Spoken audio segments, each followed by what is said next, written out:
Գյուրջան Կասկադ, հասանելի բնակարաններ 65 ամիս մարման ժամկետով։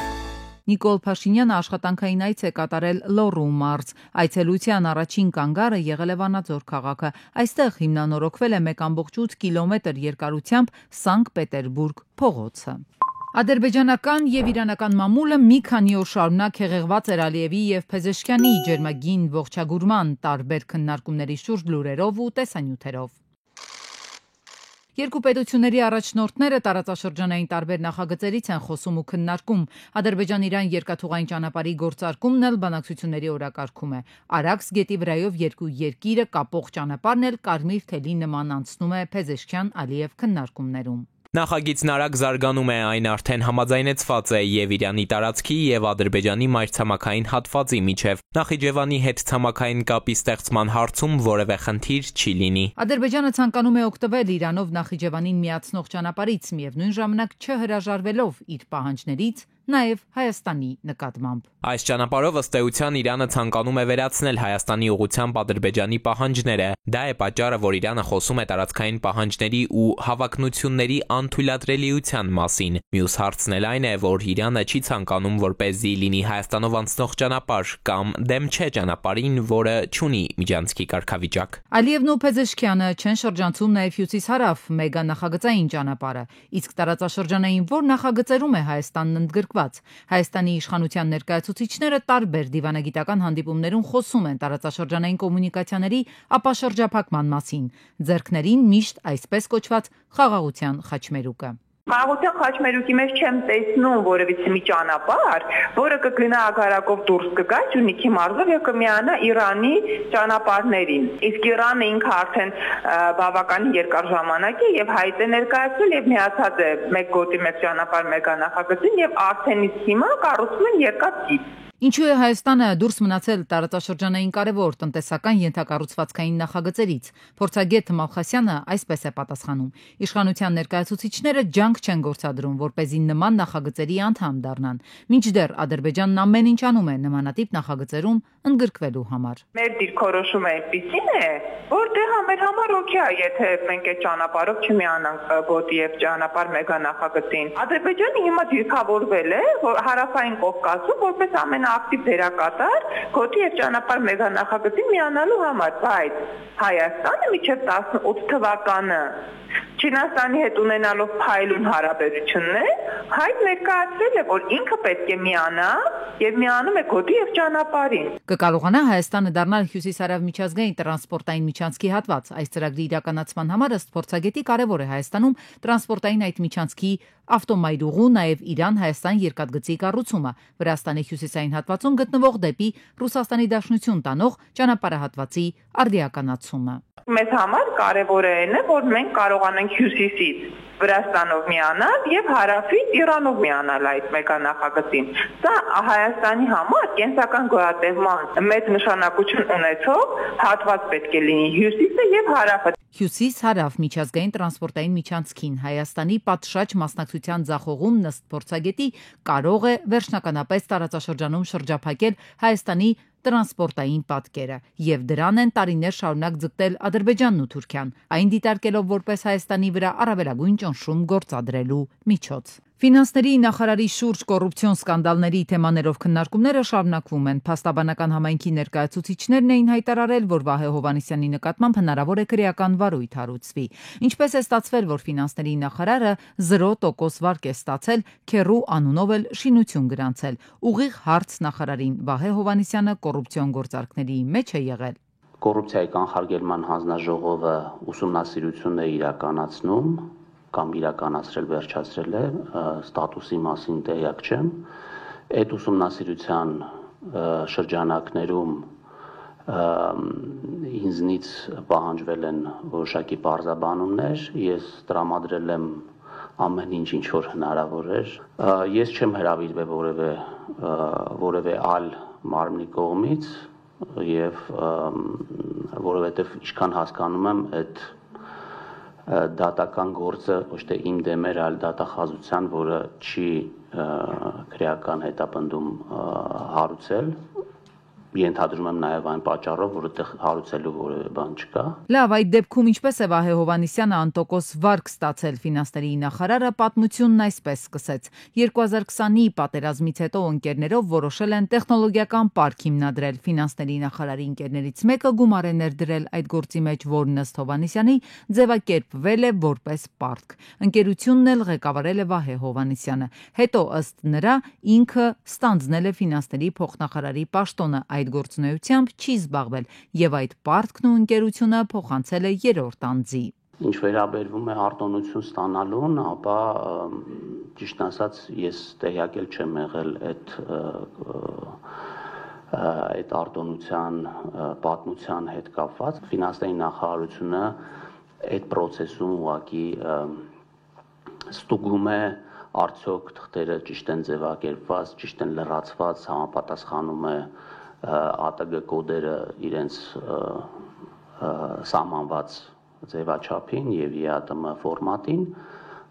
եւ ստացել է այդ արտոնությունը։ Եվ ընդհանրապես Հովհաննիսյանը չի համարում, որ ինքը կոռուպցիոն սկանդալում է հայտնվել։ Որովհետեւ ինչ որ մեկը որոշել է ինքը իրան գովազդի իմ ինչ որ մի բանի հաշվին։ Հիմա եթե ես հայտարարեմ, որ կամ ինչ որ մեկը ձեզ մեղադրի ինչ որ մի անհեթեթ բանի մեջ, դա չի նշանակում, որ դուք հայտնվել եք այդ սկանդալի մեջ։ Եթե դատարանը կուսումնասիրի կամ որ համապատասխան մարմինները կուսումնասիրեն եւ կհամարեն, որ այդտեղ խնդիր կա, ապա բնականաբար կպատասխանենք, կներկայացնենք բոլոր հիմնավորումները եւ համապատասխան գործողություններ կհետևեն դրան։ Վերաքննիչ հակակոռուպցիոն դատարանը որպես քրեական գործ հարուցելու հիմք նշել էր Վահե Հովհաննիսյանի կողմից G-Coder ընկերությանը տրամադրած 52.5 միլիոն դրամի չափ փոխառությունը։ Կառավարության որոշմամբ այդ նույն ընկերության նկատմամբ կիրառված 1.5 միլիարդ դրամ արժողությամբ ապրանքների ներմուծման մաքսատուրքից ազատման արտոնությունը։ Իսրայելի պաշտպանության նախարարությունը Գազայի հատված հումանիտար օգնության առաքումը վստահել է Ամերիկայի ազգային անվտանգության խորհրդատվական ընկերություններից Orbis-ին Հայաստանում։ Orbis-ը համագործակցում էր ANIF-ի հետ կիբերանվտանգության ոլորտում մասնագետներ պատրաստելու նպատակով, ովքեր պետք է իրականացնեին եւ պետական եւ մասնավոր ընկերություններում կիբերանվտանգության ոլորտի ժամանակակից ծառայություններ, սակայն ծրագիրը կիսատ մնաց ANIF-ում տեղի ունեցած ղեկավար կազմի եւ զարգացման ուղղության փոփոխությունների հետևանքով։ Իսրայելը հարվածներ է հասցրել Դամասկոսի նախագահական պալատի մերձակայքում, հայտարարել է Իսրայելի վարչապետ Բենյամին Նեթանյահուն։ Սա հստակ ազդանշան է Սիրիայի իշխանություններին, որ Թել Ավիվը թույլ չի տա սիրիական զորքերի տեղակայումը Դամասկոսից հարավ։ Գործակալության տվյալներով վերջին մի քանի օրվա ընթացքում սա արդեն երկրորդ հարվածն է Սիրիային, ինչը ցույց է տալիս այդ երկրի ժամանակավոր նախագահ Ահմեդ Ալ-Շարայի նկատմամբ Իսրայելի խոր անվստահությունը։ Հիշեցնենք, որ իսրայելա-սիրիական հակամարտությունը սրվել է ապրիլի 29-ի գիշերը, երբ Դամասկոսի արվարձաններում կառավարամետ ուժերի եւ արաբախոս դրուզների միջև թեժ մարտեր էին սկսվել։ Երկու օրվա ընթացքում սպանվել է 100-ից ավելի մարդ։ Ամերիկայի գերէմոցիոնալ նախագահը, որ մի քանի օրում պատրաստվում է կանգնեցնել ռուս-ուկրաինական պատերազմն ու խաղաղության ժամանակներ բերել, կարծես հետ է քաշվում ձեռնարկած բանակցություններից։ ԱՄՆ պետդեպարտամենտի խոսնակը կոնկրետ ասում է, մեջբերում, չենք պատրաստվում յուրաքանչյուր կանչով թռչել աշխարհի մի ծայրից մյուսը հանդիպումները միջնորդելու համար։ Now is the time. Ժամանակն է, որ նրանք Ռուսաստանն ու Ուկրաինան մշակեն եւ ներկայացնեն կոնկրետ գաղափարներ հակամարտության ավարտի վերաբերյալ։ Դա այժմ նրանցից կախված կլինի։ Գործից ձեռքերը լվանալու մասին ավելի վաղ ակնարկել էր նաեւ ԱՄՆ պետքարտուղար Մարկո Ռուբիոն։ Հակամարտության կողմերի նկատմամբ մտրակի ու բլիթի քաղաքականություն որդեգրած Միացյալ Նահանգները այս կտրուկ ու շրջադարձային հայտարարությունը արեց ուկրաինական հազվագյուտ հանածոների համատեղ արդյունահանման համաձայնագրի ստորագրմանը հաջորդած ժամերին, իսկ սրա շուրջ բանակցությունները ամիսներով ձգվեցին։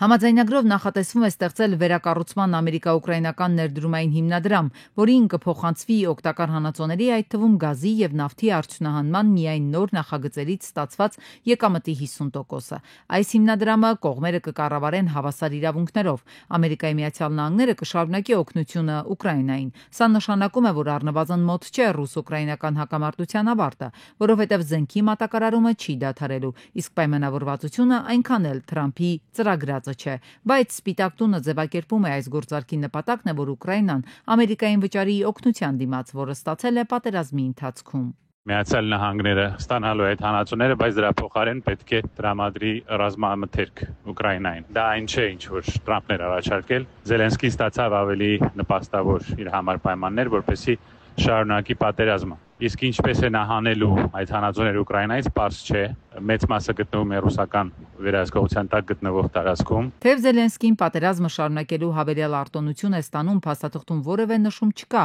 Ամերիկայից Ուկրաինային անվտանգության երաշխիքներ տրամադրելու մասին, ինչին ձգտում է Ուկրաինան եւ Եվրոպան։ Կոնֆլիկտը բարդ ու կենսական է կողմերի համար, ասում է քաղաքագետը։ Նույնիսկ ժամանակավոր հրադադարի մասին դժվար է խոսել։ Հետ քայլի տեղ կարծես չկա։ Ոչ Ուկրաինան, ոչ Ռուսաստանը զիջումների չեն գնում եւ ցանկացած կողմը իր պահանջներն է առաջ տանում։ Սա Վիետնամ չէ, ոչ էլ Աֆղանիստան է, այստեղ կենտրոնական եւ կենսական շահերը կան։ Այս համաձայնագիրն ու պետդեպի հայտարարությունը փոխում են ռուս-ուկրաինական հակամարտության շուրջ վերջին ամիսներին ձևավորված ենթադրություններն ու ակնկալիքները, թե դրանք միտված են սպառման։ Տարիների երկարաժամկետ պլաններ ունեն կողմերը, ապացուցվեց բանակցությունները ուժ չունեն։ Քաղաքագետն ասում է, այս պատերազմը բացառապես ռազմական հանգուցալուծում է պահանջում։ Մոսկվայի մարզում տեղացել է մայիսյան ամենաառատ ձյունը, վերջին 100 տարվա ընթացքում ծառերի տապալման պատճառով վնասվել են մի քանի տասնյակ մեքենաներ, շուրջ 30,000 մարդ զրկվել է էլեկտրաէներգիայից, կատարվել են էլեկտրահաղորդման գծեր, շարքից դուրս է եկել 4400 տրանսֆորմատորային ենթակայան։ ԿԳՄՍ նախարարությունը հանրային քննարկման է ներկայացրել նախագիծ, որով առաջարկում է նախադպրոցական հիմնական կրթական ծրագիր իրականացնող ուսումնական հաստատությունների համար ուսումնական տարածքի հասարակական նպատակային նշանակության պահանջը փոխարինել հասարակական եւ բնակելի նպատակային նշանակության տարածք ունենալու պահանջով։ Բացի այդ, քանի որ նախադպրոցական ծառայություն մատուցող կազմակերպություններն իրականացնում են նաեւ մինչեւ 4 ժամ տևողությամբ ծառայություն, առաջարկվում է վերանայել մանկավարժական կազմի հիմնական աշխատողների պահանջը, քանի որ օրվա մի մասը նշված մասնագետներն աշխատում են այլ հաստատություններում։ Այս հանգամանքը հաշվի առնելով նախատեսվում է հիմնական աշխատողների 80%-ի շեմն իջեցնել 50%-ի։ Գյումրիի ավականին հերթական նիստ է գումարել, նիստին մասնակցել է նաև քաղաքացիական պայմանագիր խմբակցությունը, այդ թվում Սարիկ Մինասյանը։ Նշենք, որ նախորդ երկու նիստին քաղաքապետի ընտրությանը եւ երդմնակալությանը ԿՊ-ն չէր մասնակցել։ Օրակարգում է եղել քաղաքապետի տեղակալների եւ մշտական գործող հանձնաժողովների նախագահների եւ տեղակալների ընտրության հարցերը։ Նիստը վարել է քաղաքապետ Վարդան Ղուկասյանը։ Փոխքաղաքապետի երկու թեկնածուներն էլ Ավետիս Արաքելյանը, ով Ղուկասյանի փեսան է, եւ Գագիկ Մանուկյանը, Ղուկասյանի մտերիմ ընկերն է, ընտրվեցին։ Ավետիս Արաքելյանն ընտրվեց որպես Գյումրու քաղաքապետի առաջին տեղակալ։ ԿՊ-ն, որ կողմ էր քվեարկել հանձնաժողովի նախագահների եւ տեղակալների թեկնածությանը, ձեռնպահ մնաց քվեարկել փոխքաղաքապետերի թեկնածությանը։ Հայաստանը բարելավել է երկրում լրատվամիջոցների ազատության վարկանիշը 9 հորիզոնականում։ Լրագրողներ առանց սահմանների միջազգային ոչ կառավարական կազմակերպության տվյալներով 2025 թվականի մամուլի ազատության համաշխարհային ինդեքսում Հայաստանը 180 երկրների շարքում զբաղեցրել է 34-րդ հորիզոնականը, նախորդ տարի 43-րդ հորիզոնականում էր։ Ինդեքսի հեղինակները նշում են, որ չնայած բազմակարծիք միջավայրին, երկրում լրատվամիջոցները մնում են բևեռացված։ Մեդիա ոլորտի հանդեպ սերն ու հետաքրքրությունն է տարբեր տարիքի եւ նախասիրությունների այս երիտասարդներին հավաքել մեկ գաղափարի շուրջ, դառնալ ոլորտի լավագույններից ու ձեռք բերել մրցակցելու խիզախություն։ Pan Armenian մեդիա դպրոցը հոբելյանական 20-րդ խմբին գիտելիքներով զինված ճանապարհեց մեդիա աշխարհ։ Մեծ հնարավորություն է տալի մեդիա դպրոցը բոլոր ուսանողների համար, թե աշխատանքի համար եւ թե մեծ փորձ ունենալու համար եւ այդ փորձը օգտագործելու հիմնականում դասախոսները այնպիսի միջավայր, այնպիսի տրամադրություն են ստեղծում ուսանողների մեջ դասալսարաններում, որ տրամադրվում է բոլոր դասերին։ Ուսանողները ողջավորված են շնորհիվ բարձր առաջադիմության, նրանցից շատերը աշխատանքի են անցել, նկարահանվում են բարձր վարկանիշային նախագծերում, հաղորդավարություն, մարքեթինգ, դերասանական արվեց եւ այլ ժամանակակից մասնագիտություններ։ Ընդամենը 6 ամսյա ուսումնական ծրագրով ոլորտի լավագույններից սովորելու հնարավորություն է ընձեռում մեդիա դպրոցը։ Գրանցվելով մեկ դասընթացի ուսանողները հնարավորություն ունեցան մասնակցելու բոլոր դասընթացներին։ Շատերն իրենց բացահայտեցին այլ ոլորտներում եւս։ Կրթության որակի եւ մեծ հնարավորությունների մասին էլ ուսանողներն իրենք են փաստում։ Իմ հիմնական բաժինը եղել է սցենարական կինոռեժիսուրա բաժինը, բայց բոլոր դասընթացներին հաճախել եմ ու դա ինձ հետագայում շատ օգնեց, որովհետև ես դրա շնորհիվ տեղավորվեցի աշխատանքի հենց այստեղ TV-ում, արդեն նկարահանվում եմ։ Մեդիա դպրոցի դերը շատ մեծ է, ամեն հարցում մեր կողքին են լինում դասախոսները, տնօրինությունը։ Դասավանդողները եւս ողջավորված են, հպարտությամբ են խոսում ուսանողների ու նրանց հաջողությունների մասին, վստահ են, հիմքն ամուր է, մասնագիտական հմտություններից բացի ձևավորվել են որպես անհատներ, սովորել աշխատել թիմով։ Նրանք շատ լավ օգտագործում են մեր ժամերը, ազատագրվում են շատ կոմպլեքսներից, հասկանում են ինչ է նշանակում թիմային աշխատանք, հասկանում են ինչ է նշանակում չուշանալ, միահամուռ կերպարի շուրջ, ասենք քննարկում ենք պիեսները, որ իմ ամենասիրելի աշխատանքն է, եւ իրենք շատ ակտիվանում են։ Ես որպես խոսքի մշակույթի դասախոս մաղթում եմ ուսանողներին, որ ամենուր գիտակցեն խոսքի ուժը եւ արժանապատվորեն գրեն այն։ Հաջողությունների շատ-շատերն են հասել, ունենք արդեն գոլեգաներ եւ Armenia TV-ում եւ ATV-ում։ Այս նոր մեր ավարտած խմբից արդեն շատերը ներառվել են ինչ որ տեսակի պրոյեկտներում, հուսով եմ, որ ամեն ինչ կստացվի։ Նրանք ովքեր ունեն երազանք, թող միանան մեզ, նաեւ մենք Արցախից շատ ուսանողներ ենք ունեցել, կուզեմ իրենք էլ գան։ Երազանքներն իրականանալու սովորություն ունեն, եթե ճիշտ ուղի ես ընտրում, մեդիա դպրոցը սիրով եւ հյուրընկալությամբ սպասում է եկող սերունդներին։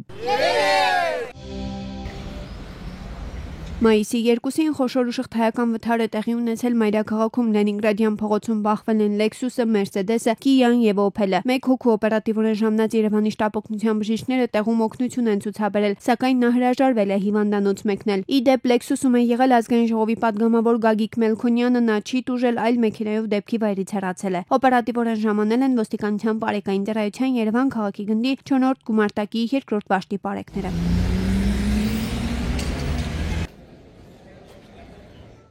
Իսկ մայիսի 1-ին խոշոր պայթյուն է տեղի ունեցել Երևանի կենտրոնում։ Մարտիրոս Սարյանի տուն թանգարանի դիմաց Opel Combo մեքենայի գազաբալոնը պայթել է։ Պայթյունի հետևանքով վնասվել է մի քանի մեքենա։ Մեկ հոգի էլ տեղափոխվել է հիվանդանոց։ Ժամանել է ոստիկանության բարեկային ծառայության Երևան քաղաքի գնդի 2-րդ գումարտակի 2-րդ վաշտի բարեկները, Երևանի շեջ փրկարարական ջոկատներից 3 մարտական հաշվարկ։ Օպերատիվ են գործել նաև Gazprom Armenia Transgaz Երևանի ԳԳՄ-ի աշխատակիցները։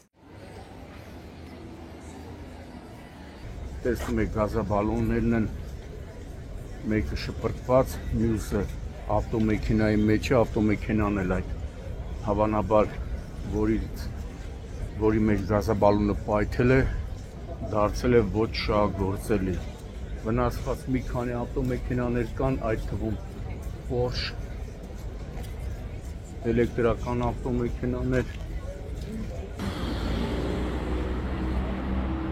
Մայիսի 1-ին Երևանյան խճուղում թիվ 27 հասցեի դիմաց 49-ամյա Աշոտ Խալաթյանը Ֆորդո բախվել է թույլատրելի հատվածում կայանված Opel Zafira-ին։ Վերջինն առաջ է ընթացել ու բախվել մթերային խանութի ապակյա դռանն ու պելիքների համար նախատեսված սառնարանին կոտրելով դրանք։ Վթարի հետևանքով վնասվել է նաև կայանված Kia-ն, ժամանել են ոստիկանության բարեկային ծառայության Երևան քաղաքի գնդի 3-րդ գումարտակի առաջին վաշտի բարեկները։ Ֆորդի վարորդը եղել է ոչ սթափ, խմացության ամենաբարձր աստիճանի։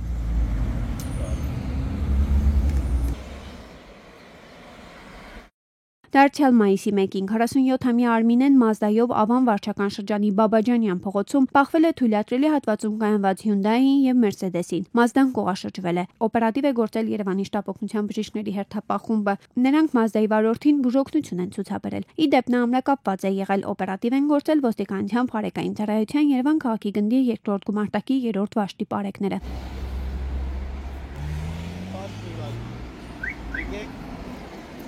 Ըստ նախնական տեղեկությունների բարեբախտաբար ուժասներ չկան։ Ներքին գործերի նախարարի եւ ՆԳՆ ոստիկանության պետի կարգադրություններով ու ոստիկանության բարեկային ծառայության պետի հանձնարարականով բարեկները ինչպես մայրաքաղաքում, այնպես էլ մարզերում շարունակում են իրականացնել այս կամ այն հանցագործությունների կանխման ու բացահայտման գործողություններ։ Հերթական բացահայտումը բարեկային ծառայության Կոտայքի մարզի գումարտակի բարեկներն են իրականացրել ապրիլի 30-ին։ Աբովյան Արզանի ճանապարհին կասկածելի 3 քաղաքացի երթևեկելի գոտուց դուրս քարերի մեջ իրեր փնտրում։ Գումարտակի հրամանատար Բադալյանի հանձնարարականով դեպքի վայր մեկնած բարեկները նկատել են, որ 3 քաղաքացիներից մեկը գրպանից ինչ-որ բան է նետում։ Բարեկները մոտեցել են այդ անձանց ու թմրանյութ պահելու կասկածանքով ձերբակալել։ Հայտնաբերվել է կաթուցիչ այդ անձին, ինչպես նաև նրանցից մեկի վարած Ֆորդը տեղափոխվել է ոստիկանության Կոտայքի բաժնի պահպանվող հատուկ տարածք։